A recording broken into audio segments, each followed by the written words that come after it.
Pemirsa, kembali lagi di Majelis Ilmu Damai Indonesiaku. Tadi Ustazah Lina sudah menjelaskan kepada kita bahwa sebaik-baiknya curhat adalah curhat yang disampaikan kepada Allah Subhanahu wa Ta'ala. Lalu bagaimana ya caranya dan kapan kira-kira waktu terbaik untuk kita curhat kepada Allah? Selanjutnya kita akan mendengarkan penjelasan dari Ustadz Faisal berikut ini. Silahkan Ustadz. Bismillahirrahmanirrahim. Assalamualaikum warahmatullahi wabarakatuh.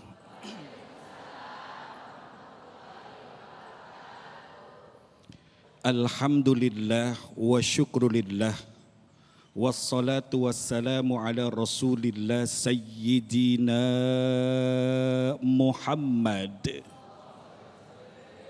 Ibni Abdillah wa ala ali wa sahbih wa man tabi'a huda ila yaumil qiyamah amma ba'du. Pemirsa dimanapun Anda berada dan juga hadirin hadirat yang mendapatkan rahmat Allah berkumpul di Masjid Al-Jihad daerah nggak usah marah-marah. Dan juga para guru kita, ustazah. Singkat saja ada 3 hal bicara tentang curhat. Yang pertama, ketika engkau sedang dilanda, ditimpa oleh berbagai macam hal yang tidak kau sukai. Guru saya pernah ngomong, Aswan, ketika engkau tidak menyukai sesuatu, belum tentu sesuatu itu buruk buat kamu. Hawa nafsumu yang mengatakan itu buruk.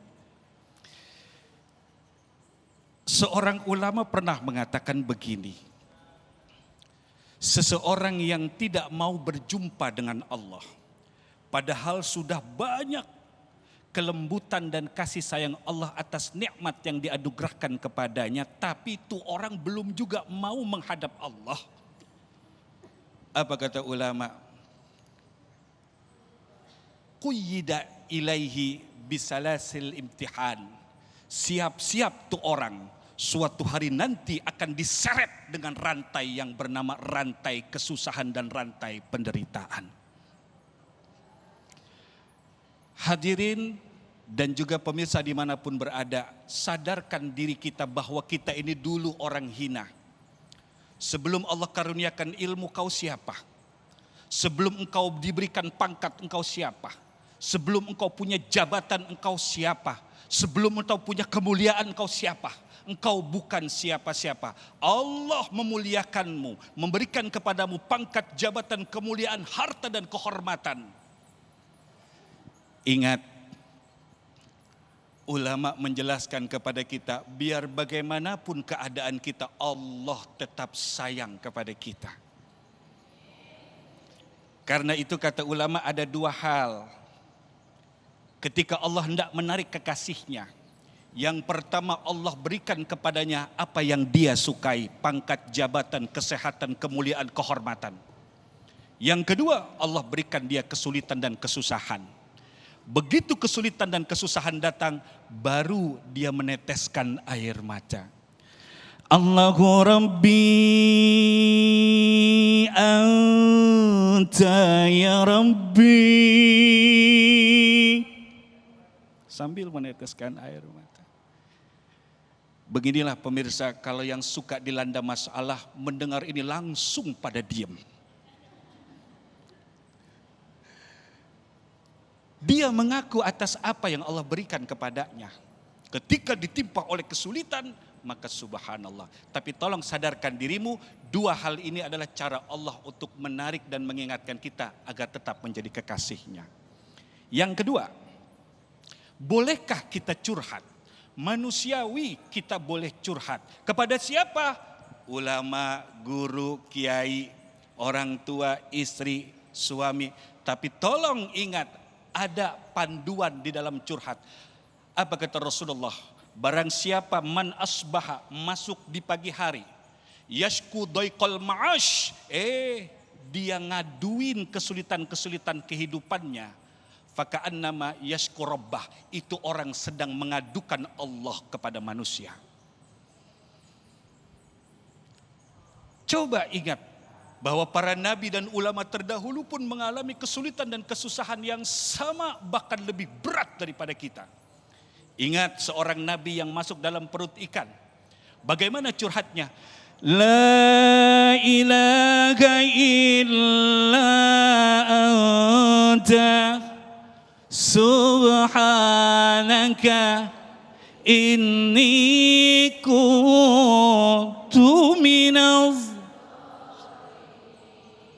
Nabi Allah Adam, begitu dia meneteskan air mata keluar dari dalam sorga, apa curhatnya? Rabbana zalamna anfusana wa illam taghfir lana wa tarhamna lanakunanna minal khasirin.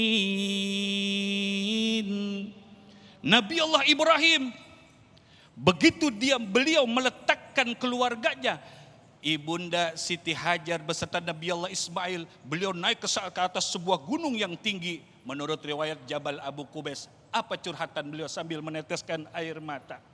Meninggalkan anaknya yang dinanti-nanti sekian puluh tahun.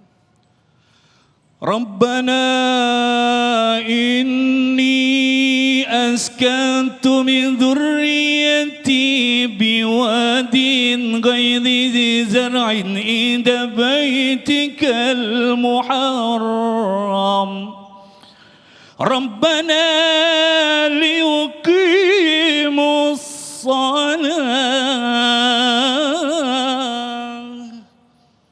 Ditinggalkan sambil meneteskan air mata. Subhanallah. Jadi kalaupun curhat, ngomong sama Allah. Kekurangan kita ini adalah kita nggak yakin bahwa Allah itu dekat dengan kita. Ketika ada masalah, selalu berusaha menyelesaikan urusan kita sendiri, belum tentu benar. Ngadu dulu sama Allah mengenai gimana-gimananya urusan belakang. Kenapa? Kalau kita ngotot sampai bertengkar dengan manusia karena masalah jadi saling tidak harmonis, maaf, apa masalah itu pergi? Belum tentu. Poin ketiga, masih ada waktu? 2 jam lagi soalnya. Bu, Pak, bersyukur masih punya masalah. Soalnya kelihatan nih wajah di sini, abang. Udah husnuzon. Maksudnya kelihatan wajah-wajah yang penuh cahaya. Cahaya lampu dari kru kita. Tapi menurut kitab, wajah orang-orang yang menjadi kekasih Allah itu wajahnya mirip kayak begini. Persis. Guratan-guratan wajahnya persis sama. Yaitu wajah-wajah penuh masalah dan penderitaan. Bersyukur masih punya masalah. Bersyukur masih Allah berikan masalah. Pengen gak punya masalah? Pengen? Tuh kayak tadi tuh di jalan Ciledug gak pakai celana dia jalan. Gak punya masalah. Mau? Terlalu berat dengan masalah dan dia curhat kepada manusia dan tidak menemukan solusinya dan tidak mendapatkan pertolongan dari Allah. Akhirnya suami bingung, di rumah ini kok istri sering senyum sendiri. Berarti